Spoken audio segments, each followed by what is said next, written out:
Hi, welcome to Technique Tuesday. Today I want to talk to you a little bit about stencils and the types of things that you can put through stencils to create backgrounds with texture and depth.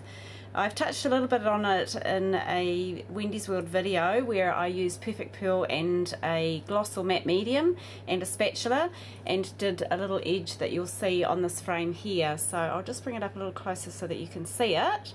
So that's just one background technique. Now I'll bring this down. I've got a Crafters Workshop stencil here. The other way that you can use these is you can lay it back over something that you've already done, and with the distress markers, if you use the fine tip end, it's got a plastic nib on it so that it doesn't fray. You can use that up against stencils to create like a shadow, which is quite a cool effect. So if you just draw down one side of it, just to create a dark line to highlight some areas that you've done. So I'll bring that up so you can actually get a better look at it. So that's that there. And then I was having a bit of a play and discovered that I quite like to use like the distress stickles, Tim Holtz distress stickles.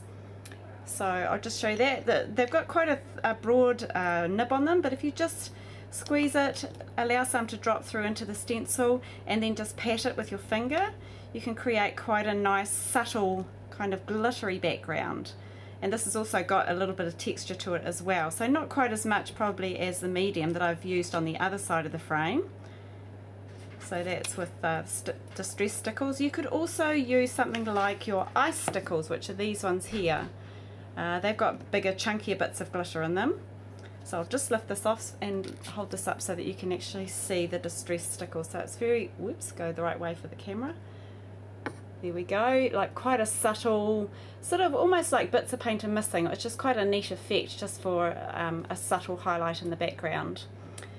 Right, so that's that one. Join me a little later and I will try do another technique where I use this distress embossing ink and some distress embossing powder. So thank you for joining me. See you soon.